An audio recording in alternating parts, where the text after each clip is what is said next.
Minister, we're talking here, let's just return to what the topic here is actually about. Because people sometimes use this debate in the light of the roadblockers and the protesters and the people who feel they can get on buses and check passports. That we're actually talking about domestic terrorism when we're talking about people setting stuff on fire. So while it is open season for people from government and indeed from opposition to start talking about the immigration system, we need to get back here to first principles. And what we have seen over the last number of years is a spate of fires, arson attacks. And somebody's going to die. It's inevitable. And if and when that happens, we're all going to sit here and stand up and say how terrible it is. But it's absolutely predictable. So it's absolutely important that every representative from every political party in this House, and especially, or might you say, your own minister, to call out the roadblockers and the protesters and the bus invaders and the arsonists as being absolutely wrong. And when some local protesters or roadblockers get succour from local councillors, that those councillors are wrong and hauled in by their political parties. And it's not good enough to go to public meetings or public demonstrations and speak out two sides of your own mouth. We're dealing here with domestic terrorism. And nothing, no loophole in the system, no sort of, question about how the system is organised, no sort of rhetoric or community sort of unease justifies any of this. Any of it. Nobody has the right to block a road. Nobody has the right to protest outside where somebody is living. Nobody has the right to intimidate mothers and children getting off a bus and going into a place where they're going to live. And nobody has the right to set fire to somewhere. And as has been stated, we've had a litany of this stuff over the last number of years. This is Alabama 1955 type behaviour, where they used to set fire to black churches. And now it's happening in this country. And the audacity of the Irish, the audacity of us.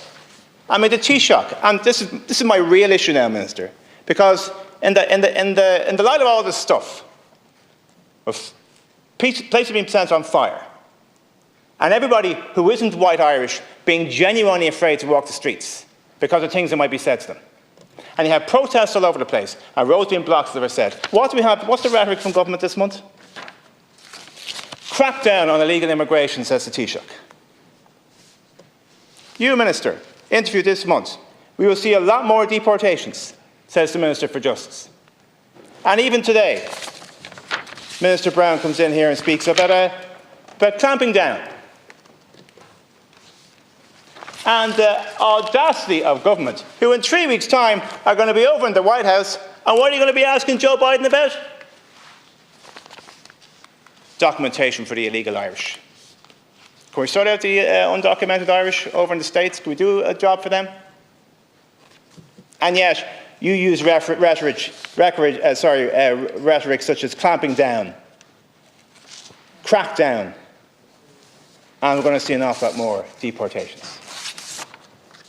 So what have we dealt with over the last number of years, Minister? As has been said, going back to 2018, Cashmere and Moville, County Donegal, 100 asylum seekers proposed, burnt out. Shannon Key West Hotel on the Roscommon Leitrim border. Second fire, that was burnt. Second fire was set in the Shannon Key West a month later in February 2019.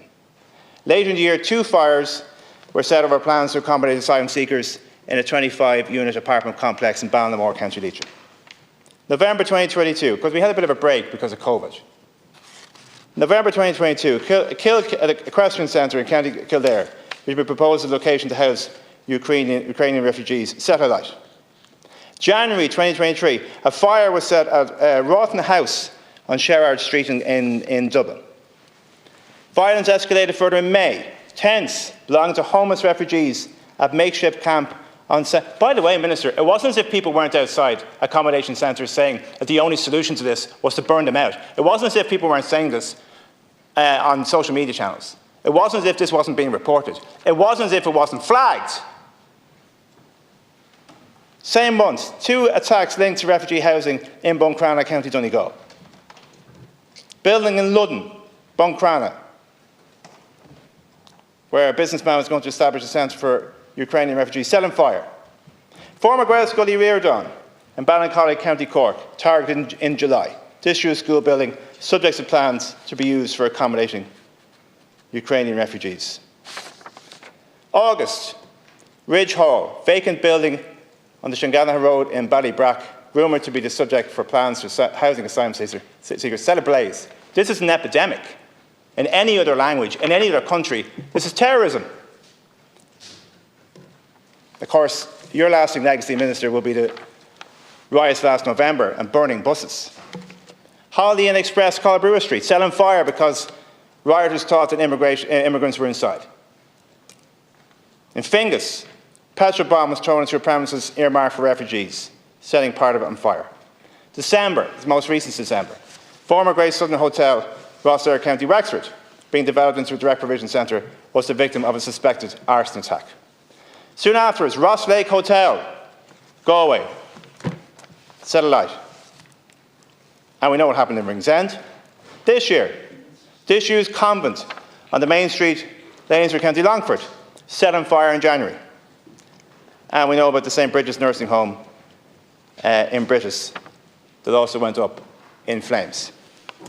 So, we have a spate, a pattern of protests not being called out, roads being blocked, not being called out, public meetings, rhetoric, people using very violent language, not really being cracked down upon, local representatives kind of turning up or not turning up or just playing both sides, and then everybody's surprised when the thing goes up in flames. Meanwhile, you have a completely dispirited,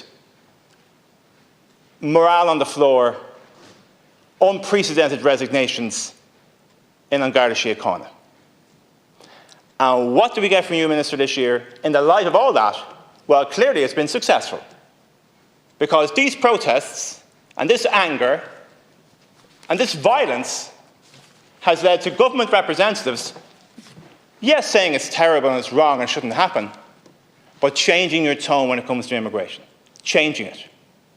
So I am not going to come in here and tell you that you need to change the immigration system. Other people may do that, but I'm not going to do that. Because I'm not afraid of an immigrant. I'm afraid of the lunatic who wants to set something on fire. I'm afraid of the person who wants to block a road. I'm afraid of the person who thinks they can board a bus and check the passport of somebody who isn't white. I'm afraid of that person. And I don't want anybody that I love anywhere near that person. So it's a crossroads in this debate, Minister. And maybe we're unfortunate because it's an election year. And that's probably why the reason you have so many councillors getting excited about it and so many government ministers kind of changing their tone. But you'll have to respect my view, Minister, that it is stunningly hypocritical of your party leader and Taoiseach Leo Varadkar to start talking about clamping down on illegal immigration while going over to the States and demanding that the US have a different regime for illegal Irish over there. This is domestic terrorism. This is people taking the law into their own hands. And if this isn't stopped and arrested, somebody's going to die. So let's just recast our brains here. Let's just recast our moral compass. Let's treat this debate with the seriousness that it deserves. That when it comes to it, there is a line beneath which none of us should fall. Oh, well, I know people have genuine concerns and, we don't understand, people have a right to express their view, absolutely. But I think we have to get back as a collective in Irish politics to say, actually, when it comes down to it, no. You don't have the right to block a road. You don't have the right to intimidate women and children. You don't have the right to spread lies. And you don't have the right to set something on fire. And that's the baseline. That's today's conversation. Issues that you may have with communication or the immigration process or the asylum process, I would respectfully suggest are probably for another day. This is what we're talking about. People setting things on fire. And I believe it is a disgrace, Minister, that in response to this, what we're getting from government are phrases such as clampdown, crackdown, and deportation. But you won't be using any of those phrases when you talk about the undocumented Irish when you're in the White House in 3 weeks' time.